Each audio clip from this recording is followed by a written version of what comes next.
진주문화예술재단과 진주문화관광재단의 통합 추진 소식 저희 뉴스를 통해 전해드렸죠. 그런데 진주문화예술재단의 일부 인사들이 통합 추진 조건과 과정에 대해 의문을 제기하고 나섰습니다. 어떤 내용들인지 하준 기자가 살펴봤습니다. 진주문화예술재단과 진주문화관광재단의 통합안이 의결된 건 지난 5일.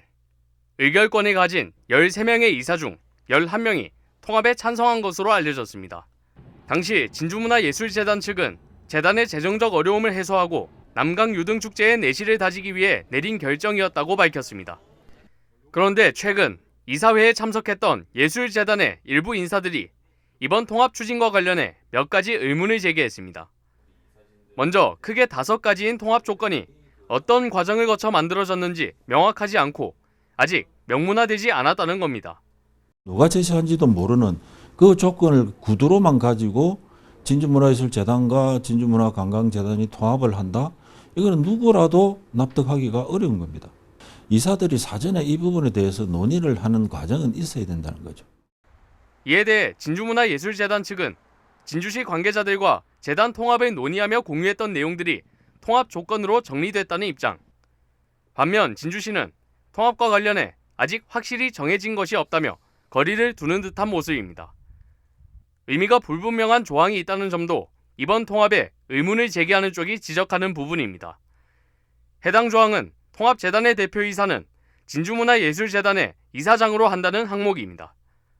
통합재단의 대표이사를 이미 내정했다는 것인지, 그렇다면 이사회 개최 이전부터 지금까지 채용 절차가 진행 중인 관광재단 대표이사의 위치는 어떻게 결정될 것인지 불분명하다는 겁니다. 이 같은 지적에 대해 관광재단은 재단 통합 추진과는 관계없이 전임 대표이사의 사직으로 공모를 진행한 것이라고 전했습니다. 통합안이 급하게 의결된 것을 두고도 여러 이야기가 나오고 있습니다.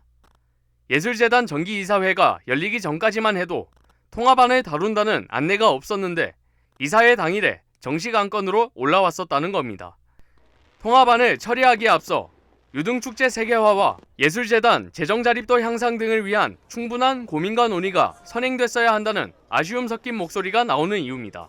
민간 순수 예술재단으로서의 정체성을 회복하기 위한 게 어떤 것인가. 통합을 하게 되면 어차피 장단점은 다 있게 마련이거든요. 그래서 그런 단점들을 충분하게 좀 보완하는 그런 사전 작업들이 좀 위협하지 않았나. 두 재단의 통합 추진을 둘러싸고 제기되고 있는 지적들. 한편에선 통합 주체들이 보다 명확하게 입장을 밝힐 필요가 있다는 이야기도 나오고 있습니다. SCS 하주입니다.